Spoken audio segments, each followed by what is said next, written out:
I'm excited to talk to you all about a topic that I am passionate about and that I think is very important to the future of plastics and really delivering on the promise of plastics, and that's proper end-of-life management. So 5 minutes is not a lot of time to go through all of this, but real quickly we'll kind of do a brief overview of what plastics are as it relates to end-of-life management, what plastics are used in North America, and kind of the promise and how we realize and move the needle on recovery.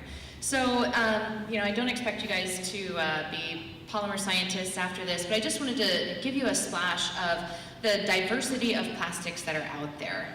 This is the challenge in end-of-life recovery, because not all plastics are made the same. And there's a pretty complex value chain from the time that you have virgin resin, and it moves all the way through to the consumer, and then what you hope to have, obviously, is capture at end of life, rather than having it go to the landfill. Here's a breakdown of plastics usage according to the EPA in 2010. So the majority of it going into consumer packaging, then you get it into durable goods and non-durable goods. In total, we're at about an 8.2% recovery rate, so there is no question that we need to do better in terms of recovery to improve the image of plastics. So where does most recovery come from today? Well, it's curbside recovery largely, and we are talking that consumer packaging. So that's the good news. It'll go to a MRF, get separated, go to a plastics processor, become pellets again, and become molded into new products. At a MRF, you'll have your commingled material dropped off. There's a very complex series of equipment that will segregate the material into different commodity bales, and those then get marketed. So what comes in as a jumble will go out as nice, clean bales. Not all MRFs are created the same, so what you can recycle here in Seattle is not necessarily what you can put in your curbside bin in St. Louis, and that's really a function of the technology and equipment that they have at the MRF level. So that's really one of the first steps if we want to look at expanding recovery. We have to look at MRF technology. Once the material comes out of a MRF, where does it go? Sometimes it goes to brokers, sometimes it goes directly to plastics recyclers. A lot of it goes over to Asia, about 50% of the consumer packaging does. So plastics recycling is really, truly a global industry. And the material can go back into a variety of products.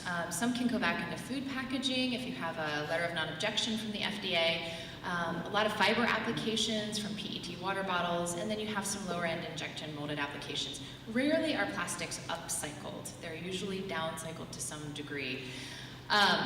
Once a bale hits a plastic processor, again, it usually goes through a series of different types of equipment. I helped a plastics recycler get up and going in Portland, and it was a $6 million investment. So a lot of these are $6 to $10 million investment facilities. So it's a pretty complex process. But what you get out of mechanical recycling, you can get really nice purity. And the material has a greatly reduced carbon footprint to obviously virgin plastics.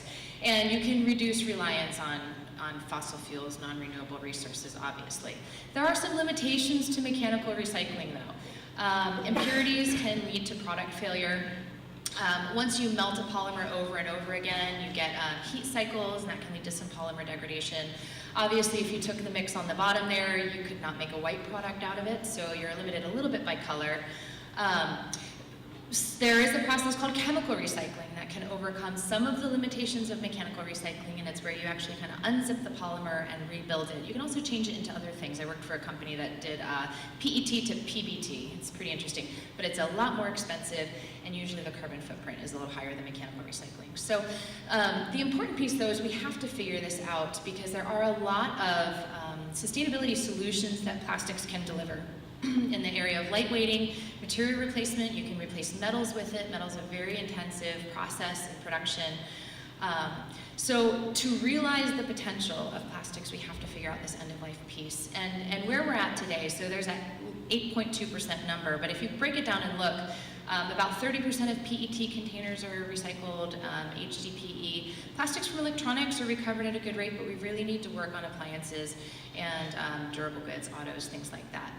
So how do we move the needle? We have to engage people and get them more, participating more in curbside recycling, public area recycling, improve technology for separation and capture, and begin to look at, how do we pull plastics out of our vehicles and our appliances, similar to what they're doing in Europe. What we're realizing is that we really have to work together. The MRF can't do it by themselves, the virgin resin manufacturers can't do it by themselves, the recyclers certainly can't do it by themselves. We really have to pull together and work on, I think one of the key issues is design for recycling. And that's better resin coding so people can understand what's recyclable, using fewer resins, or if there's a general application, using similar resins for the application, say like water bottles and labelings on sleeves and things like that. What we do with this information, it really has to move up and down the value chain. From the recycler, they need to be giving feedback back to the prime resin manufacturer and back to the OEM.